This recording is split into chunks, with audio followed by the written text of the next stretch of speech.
जय श्री कृष्ण। ओम नमः भगवते वासुदेवाय। अर्थ है निर्जला एकादशी व्रत कथा। कथा शुरू। भीमसेन बोले, हे पितामह भ्राता युधिष्ठिर, माता कुंती, द्रौपदी, अर्जुन, नकुल और सहदेव आदि सभी एकादशी के दिन व्रत करते हैं और मुझसे अन्न खाने को मना करते हैं।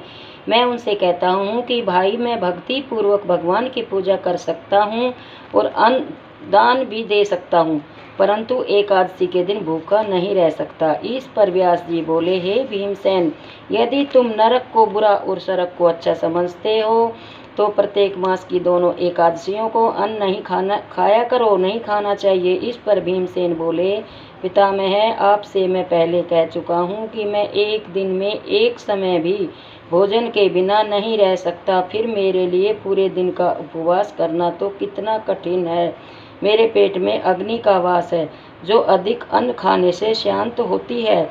यदि मैं प्रयत्न करूं तो एक दिन व्रत अवश्य कर सकता हूं, अतः आप मुझे कोई ऐसा व्रत बतलाइए जिससे मुझे स्वर्ग की प्राप्ति हो सके। श्री व्यास जी बोले, हे वायुपुत्र, बड़े बड़े ऋषि महर्षियों ने बहुत से शास्त्र आदि बनाए हैं।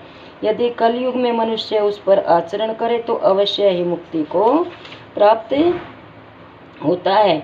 उसमें धन बहुत कम खर्च होता है। उसमें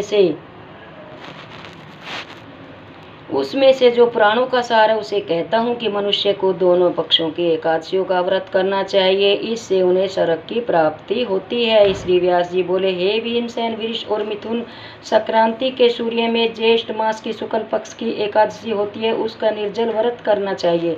इस एकादशी के व्रत में स्नान और आचमन में जल वर्जित नहीं है, लेकिन आचमन में 6 मास से अधिक जल नहीं लेना चाहिए। इस आचमन से शरीर की शुद्धि हो जाती है। इस आचमन में 6 मास से अधिक जल मद्यपान के समान है। इस दिन भोजन नहीं करना चाहिए, क्योंकि सूर्य उदय में भोजन करने से व्रत नष्ट हो जाता है। यदि सूर्य उदय से सूर्य अस्त तक मनुष्य जलपान न करे तो उसे 12 एकादशियों के फल की प्राप्ति होती है। द्वादशी के दिन सूर्य उदय से पहले ही उठना चाहिए। इसके पश्चात भूखे ब्राह्मण को भोजन कराना चाहिए, फिर स्वयं भोजन करना चाहिए। इसका फल 1 वर्ष की संपूर्ण एकादशियों के फल के बराबर है। हे भीमसेन, स्वयं भगवान ने मुझसे कहा था कि इस एकादशी का पुण्य समस्त तीर्थों के बराबर है। एक दिन निर्जल रहने से मनुष्य पापों से मुक्त हो जाता है। जो मनुष्य निर्जला एकादशी का व्रत करते हैं उनको मृत्यु के समय भयानक यमदूत नहीं दिखते हैं। उस समय भगवान विष्णु के दूत स्वर्ग से आते हैं और उसको पुष्पक विमान में बिठाकर स्वर्ग को ले जाते हैं। अतः संसार में सबसे उच्च निर्जला एकादशी का व्रत है। अतः यत्न पूर्वक इस एकादशी का निर्जल व्रत करना चाहिए। उस दिन ओम नमो भगवते वासुदेवाय मंत्र का उच्चारण करना चाहिए। व्यास जी के ऐसे वचन सुनकर उसने निर्जल व्रत किया। उस एकादशी को भीमसेनी या पांडव एकादशी भी कहते हैं। निर्जल व्रत करने से पहले भगवान की पूजा करनी चाहिए और उनसे विनय करनी चाहिए कि हे भगवान, आज मैं निर्जला व्रत करता हूँ, इसके दूसरे दिन भोजन करूँगा, उससे मेरे सभी पाप समाप्त हो जाएं। उस दिन एक बड़े वस्त्र से ढककर सोना दान करना चाहिए। जो आदमी इस व्रत के पहर में स्नान तप आदि करते हैं उनको करोड़ों करोड़ों फल सोने दान का फल मिलता है। जो आदमी इस दिन यज्ञ होम आदि करते हैं उसका फल वर्णन भी नहीं हो सकता। इस निर्जला एकादशी के व्रत करने से मनुष्य विष्णु लोक को जाता है। जो आदमी इस दिन अन्न खाते हैं उन्हें चांडाल समझना चाहिए।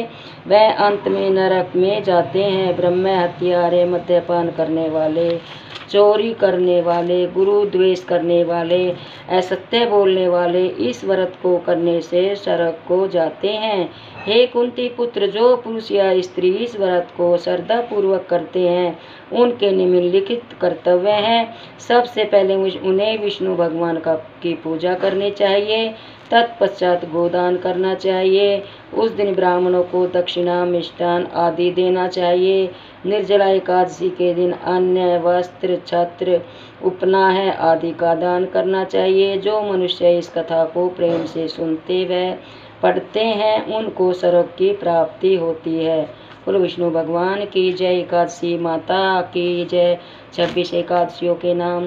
श्री मार्गशीर्ष कृष्णा, श्री मोक्षदा, श्री सफला, श्री पुत्रदा, श्री षटतिला, श्री अजा, श्री विजया, श्री आमला, श्री पापमोचनी, श्री कामदा, श्री प्रभुतनी, श्री मोहिनी, श्री अपरा, श्री निर्जला, श्री योगिनी, श्री देवशैनी, श्री कामिका, श्री पुत्रदा, श्री अजा, श्री वामन, श्री इंद्रा, श्री पापाकुंशा, श्री रमा, श्री प्रबोधनी, श्री पद्मनी, श्री परमा। बोलो एकादशी मैया की जय, विष्णु भगवान की जय। जय श्री कृष्ण।